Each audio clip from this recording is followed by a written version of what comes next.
Tay, nagkain na po ba kayo? Oo. Kaya Ano ba? lang, medyo lugaw nga yan. Nandyan sa kaldero ko. Nandyan. Ano pong ulam mo? Asin. Asin? Aroy, ko si tatay. Tay, ito na po yung yung bigas. Maraming salamat maraming salamat sa inyo lahat. Tay, may pang-ulam na rin po kayo. Ay, maraming salamat. Kita mo man yung ulam namin nung ulam ko kanina. Ito po, tay, may pambili po din kayo ng Maraming ulam. salamat. Tay, magkano po ba ang baon nila sa isang araw po? Ako nga kuminsan hinahatid ko yung grade 1 ko. Parang naiinggit ako dun sa mga ka-eskwela kasi may mga baon. Yung eskwela ko, sabi ko, pasensya na, walang pera sa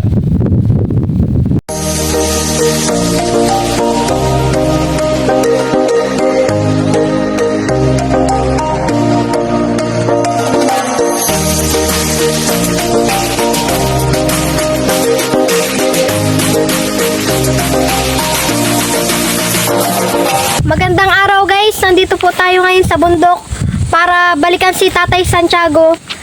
Ngayon lang kami nakabalik ulit kasi po malakas ang dagat. Hindi po nakapaglaot si Tio Bicol ako vlog. Kaya ngayon pupunta po tayo kay Tatay Santiago para bigyan ulit po ng kaunting tulong. At pang-ulam na rin. Yung tirang surahan po, ibibigay natin kay Tatay Santiago para po may pang-ulam na siya at may uulaman na din siya dun sa ibibigay naming bigas para sa kanya. Mas malapit na din kami sa bahay ni Tatay Santiago.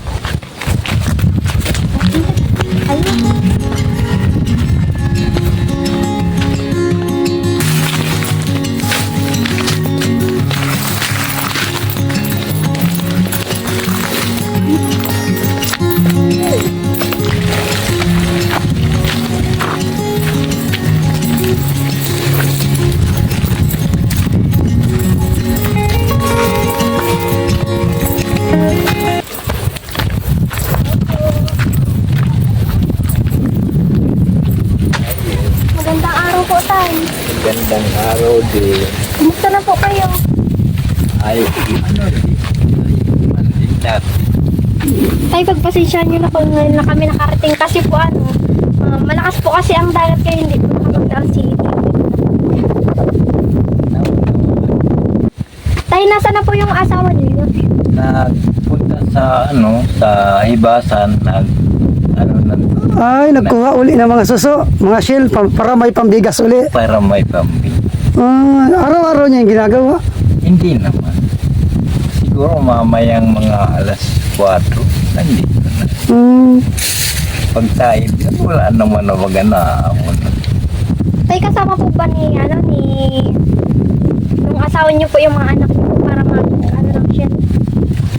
Kasama yun. Nakakatulong naman na yun. Nagkakapulot-pulot. Tay, nagkain na po ba kayo? Oo. Kaya Ano ba? lang, medyo lugaw nga yan. Nandyan sa kaldero ko. Nandyan. Ano pong ulam mo? Asin. Asin? Aroy, ko si tatay. Guys, yung ulam po Totoo ni yan, Tatay yan, asin. yan. Kakaawa naman po talaga. Ay, ano magkain na tatay? Hindi yan. Ay. Yan. Yan. Guys, ito po yung Yan. kanin nila. Wow, aman. Totoo yan. Hindi ako Yeah. Tay, may bigas pa po ba kayo? Ay, parang wala na nga. Siya po yan yung yung binigay po Kaya namin. Yun ang inaasahan namin. Pagdating nun, mapunta sa Manili, papalit yun. Konting bigat. Yun lang.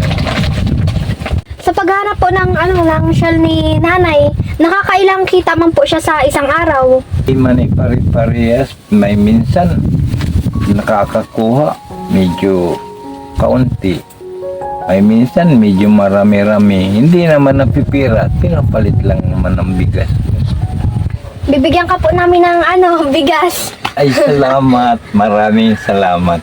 Maraming salamat. Tay, ito na po yung yung bigas. Maraming salamat maraming salamat sa inyo lahat. Oh. Tay, Tay, may pang-ulam na rin po kayo. Ay, maraming salamat. Kita mo man yung ulam namin nung ulam ko kanina. Asin. Yeah. Guys, may pang-ulam na po si tatay. Lagay mo dito. Oo, salamat. Lalagay na po natin sa plato. Oo. Maraming salamat. Tay, ano po, ito rin po, pangbili nyo po ng ulam rin po. Pag ubos na po itong huli ni Tio Bicol, akong sarahan po.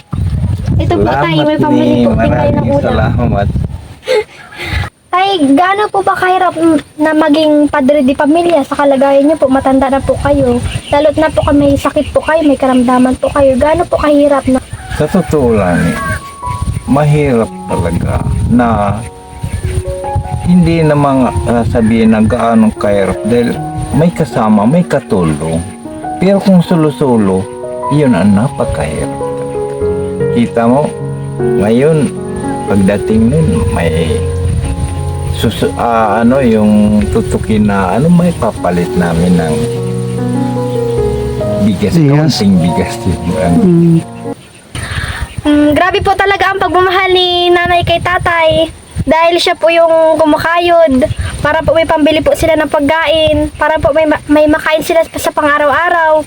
Guys, nakakalambot po ng puso ang pagmamahal ni nanay kay tatay. May karamdaman man po si tatay, minamahal niya pa rin po si tatay.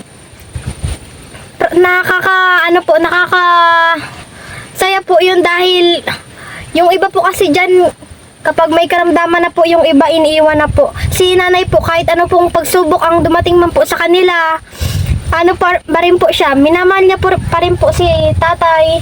At saludo po ako kay nanay. Tay, ano pa ang ilaw ninyo dito paggabi? Yung battery na ito. Battery lang. Nabil. Matagal na ito na Tay, wala po kayong kuryente dito? wala hindi man pwede kaya magpakabit. Yan guys, wala din pong kuryente si tatay. Nakakaawa po talaga ang kalagayan Ito nila. lang. Guys, ito po yung ilaw nila, oh. Ano po? Magdamag. Magdamag. Ay, hindi naman kuminsan pinapatay ko pag matipid. Pinapatay yan. Dahil ang mahal ng Panasonic ngayon. Ito, ma-charge sa ako nito, mabayad ka ng 20. Saan po kay tatay napa-charge niyan? Diyan sa may kuryente sa baba, kila Adoy, minsan. 20 pa pagpa-charge niyan po. Tay, sa pagtutulog po, hindi po ba kayo dito nilalamok? Kasi po, lampasan na po yung bahay po ninyo. Mari po kayo magka-dengue kung malamok nga. Kung minsan, lalo na pagkalmada, nababa ako at nagatong ako dyan sa paligid. Napausok. Napausok. Tay, sarili po ba ninyo itong lugar po ninyo ito? Hindi namin ito ni sarili. Ang totoo, daw ko lang naman dahil yun ang kwento sa amin. Kay Lupis dati ito, nakitayo lang. Tay, paano pong binawi po nila tong lupain na to? Saan po kayo titira? Ay, mahanap. Mahanap po Ako hindi naman nag-aangkin talagang hindi naman sabi. Nakikitira lang. Kasi pinaburan ko lang yung eskwela na kasi mahirap man na galing pa sa Kalbigaw kung mapunta sa eskwela kung nag-uulan. Mahirap. Tay, ayos pa po ba yung bahay niyo po doon sa Kalbigaw? Ay, hindi nag-aano. Ganito rin. Ay, tulo-tuloan nga yun. Maano po dito sa bahay niyo po? Medyo maayos yun. Guys, medyo maayos-ayos pa pala itong bahay nila compare doon sa dati niya lang tinirhan. Tay, ano po ba ano pong luto ang gagawin niyo po dito sa sirahan? Sinasabawan namin yan. Ano po ang nilalagay ninyo para maging masarap yung sinarawan ninyo? Hindi naman minsan naluto kami, walang sibuyas, basta may bitsin lang, okay na yan. Minsan walang asin, dahil tingin mo saan may makuha. Yan guys, sana po ma-chimpan po natin silang buong mag-anak. Kasi po si nanay nandun po sa tabing dagat, namumulot po ng shell para po ipang bili po sila ng pagkain. Di po ba malamig pag gagabi po dyan sa hinigan niyo po? Sa totoo lang, malamig. Malamig, kaya lang walang magagawa hanggang siyempre may kasot nga po dito lagi sa gabi. Ang dito ng hangin ay. May kumot Ang binabagyo po ninyo dito. ang wala ang banig na ano yan. Wala kayong bumbanig? Isa ang banig namin. Ang kasama po ni nanay yung grade 1 at grade 2. Malayo ang linakad po nila. Ano? Sanay namin. Sa bagay, sanayin na. Mahirap Yun lang kapag maulan. pag pipilitan mag-absent. Kuminsan, kahit hindi maulan, pipilitan mag-absent kung walang maibaw. Yun lang. So, Di nasama na lang kay nanay yung dalawang maliit na bata. nasa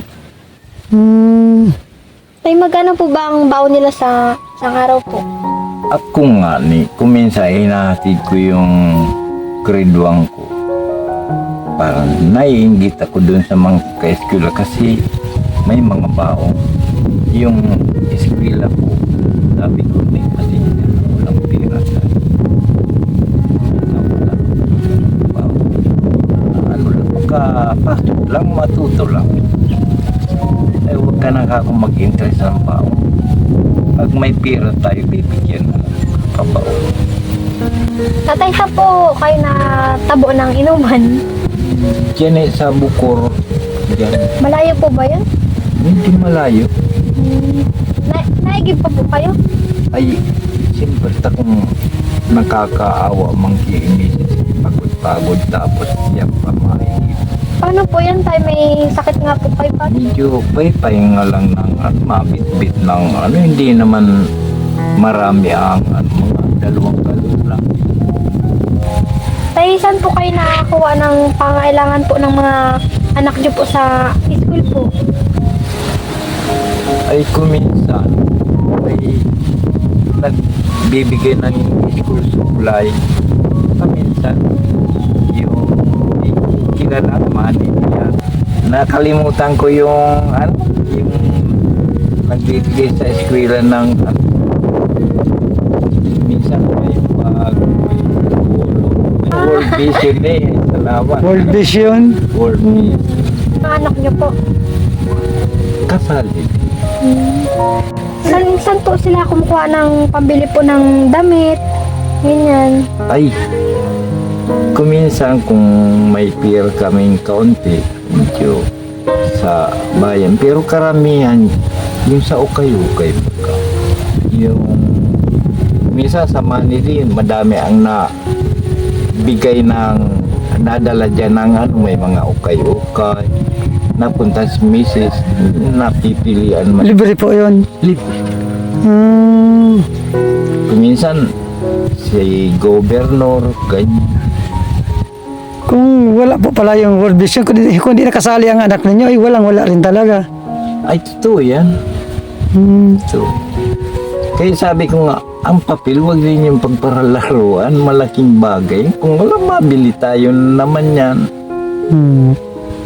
Kamahal po ngayon ang bilihin. Ay, oo, totoo yan. Maski sa bigas lang ni, kamahal-mahal. Kaya hindi mapipwedeng hindi matanim talaga. Kahit nakamuting kahoy dyan, kahit nakamut, kailangan na may ano. Tay, buti po hindi niyo po naiisipang patigilan na lang po yung mga anak niyo po. Saya nga po ng buhay ninyo. Ang hirap man kung ano, habang kaya pa. Ang hirap man na lumaki walang ngayon. Tama po yun. Importante po talaga ang edukasyon. Basta may pinag-aralan ka, may papel ka, may diploma ka, makakapasok ka kung saan gusto mong trabaho. At mayawan mo yung pamilya mo sa hirap. Yun ang ano ko sana. Sana kayahin. Hindi ay wala tayong magagawa. Tatay, pupunta na po kami. Sana po pagbalik po namin, nandito na po yung mga anak ko. Sisikapin ko yan. Na makaharap. Oo. Hindi pa namin nakikita yung anak mo. Ito, ano na rin kami. Maraming salamat sa inyo ni, lalo na sa inyong dalawa. Maraming salamat. Oo. Mabalik na lang po kami. Oo. Sana pagbalik namin, andito na sila, yung buong pamilya mo. Para makita sana, hindi pa namin nakikita. Pero mga hapon na siguro. Alas 4, alas 5 para nandito sila. Nandito na sila noon. Sige po tayo, maalam na rin kami.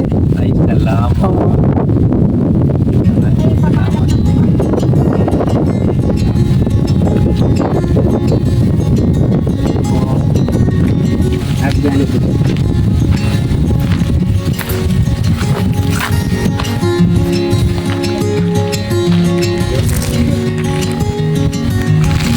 Salamat sa iyo.